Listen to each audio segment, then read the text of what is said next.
Hi everyone, today we are going to speak about how to start and run a business in Spain.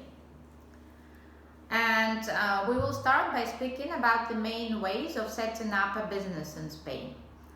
Basically, there are two ways. You can run your business as a freelancer, or it's called a sole trader in the UK, or in Spain it's called Autónomo. Or you can choose to set up a limited liability company. In Spain it's called Sociedad Limitada, SL. And the characteristics of both of those are very similar to those that you are used to in your home countries. Basically, if you are Autónomo, you work yourself. You can have employees, but basically it's your own business and you are personally liable for everything. Whereas if you have a limited liability company, as it says, the liability is limited to what you put into the business. And the important thing for you to remember, because many of you are foreigners, is that you can run a company as a non-resident without a work permit, but you can only register as Autónomo if you have a corresponding work permit. What are the steps of creating a limited liability company? First of all, you would need to register the company name, and you need to do it in the Central Company Registry, which is unique for the whole Spain and located in Madrid. You will need to request you will need to provide five possible variations of your name, of the desired name that you want to have for your business. And then the registrar will have a discretion to decide which one to give to you, and he will need to make sure that it is not similar to any of those that are already registered. And all this process is done online. First you can check or just make a preliminary search whether it is available or not, and then you will need to submit a request. So all this process is generally taking somewhere between 24 to 48 hours. And possible to do all of it online. Then for non-residents, it is necessary to obtain the NIE number, NIE number, that is a personal identification number for all foreigners in Spain. In your case, if it is for setting up a business, you need to request it for economic purposes. And you need to go to get it in the police station if you are in Spain, or to a consulate of Spain if you are abroad. And every partner and every director of the firm will have to get an NIE. So you will need, of course, to request an appointment and go to the police or to the consulate with a set of forms. And you will need to prove why you need this number. So in your case, you will need to bring a notary letter where you want to set up a business later, and also the company name that is already registered, like we spoke before.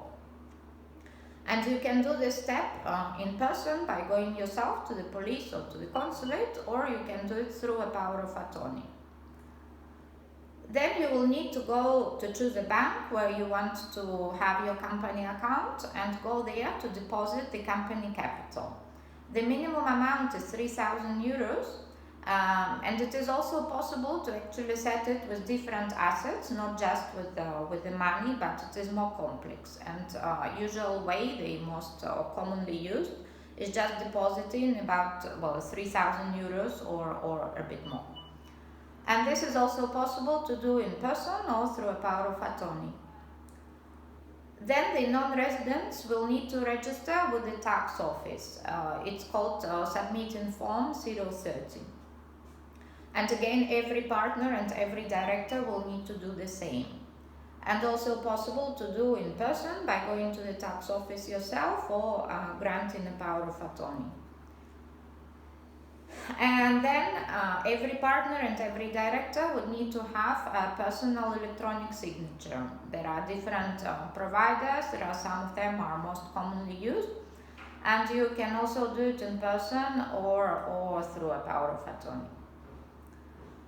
What to do if you want, if one of your partners or even the company director is another foreign company. For that, you would need to register the foreign company, like similar to obtaining the NIE number for every individual. Companies will need to get a different number that is called NIF. and it is done through the tax office. So the foreign company will need to get their ID documents from abroad, from the registry where it is registered, and they must be apostilled and have a certified translation, a sworn translation into Spanish. And the director of that foreign company will need to appear in person in the tax office or grant a power of attorney to someone to do on his behalf or her behalf. And yeah, the registration in the tax office is done on the same day. Then for when the foreign company is participating, you would need to choose which form you want to have your Spanish entity. It could be just a standard limited liability company, or it could be a branch or subsidiary or an office of representation, depending actually on the needs that you have for your business and for your group structure. So after all this has been done, we can now go to the notary to actually register the company. And you need also to think what are going to be the bylaws and articles of associations of your company. You can choose the standard forms that are set by the Spanish government, or you can adjust them to your business. And we actually always recommend to adjust the bylaws to your own needs, because in this way you can fix what is going to be the roles and responsibilities of every partner of your business, and also how you are going to regulate all possible conflicts or misunderstandings or issues that can arise during your business life, which is quite frequent. And if you regulate it well from the very beginning, then in the future you can avoid all sorts of issues, which is very, very advisable. Then you will need to choose what is going to be the address of your business. Perhaps you are thinking of renting a place, or renting an office, or is a shop, or like just having a physical place. Or perhaps you can think of running it from a co-working, or even if you are a small business or just a startup in the beginning and don't have so much funds, perhaps you can even run it from your own home where you live. But if you do this, you just need to be very careful that your lease, that your rental contracts actually allows you to do it, because if it doesn't, you can get into troubles with your landlord, and of course you don't want that. And then finally, you can go to book an appointment with the Notary Public and go to actually create your business. So when you go to a Notary Public, every director and every partner need to appear in person or grant a notarized power of attorney to someone else. And if one of them doesn't speak Spanish, someone will have to come to translate it from Spanish to your language. And the notary will also ask you, because it is based on the current legislation on financial transparency, you will need to declare who are the true owners of the company. It's called titularidad real of your business. It's obligatory to do. And then after this is done, after you signed at the notary will send your deeds to register in the company's house, in Registro Mercantil of the area where your business is located. And it takes, as of today, maybe it will change later, but now it's the slowest part, that takes 15 working days, which is quite long, but while it is there, you will already have your provisional tax number, and you can actually start working on your business, but just it will not be permanent until the registration is completed in the company's house. And as of today, all company formations in Spain are exempt from tax. So you don't pay any tax to the government, you just pay the notary fees, and you pay the fee to the company's house to register it there. So this part was related to the limited liability company, and now we will speak about what you need to do if you want to register as a freelancer, as Autónomo. Again, I want to remind you that it is only possible to register as Autónomo to residents who actually work, who have a work permit to work as a self-employed. And you need to start by getting your electronic signature. As mentioned before, there are several types of electronic IDs.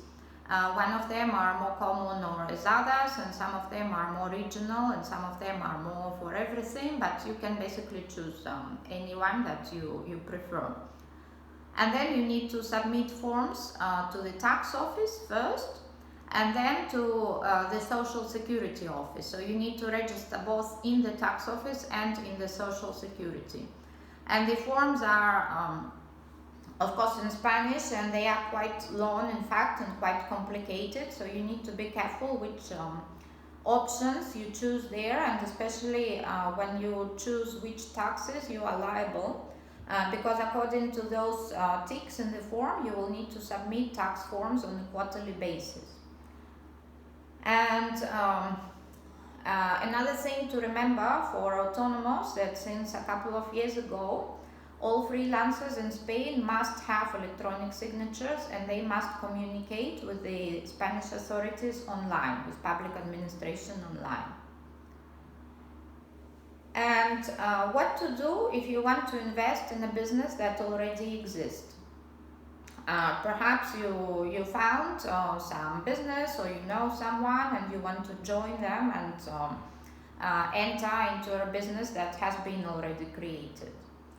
The most typical forms would be you buying shares in an existing company.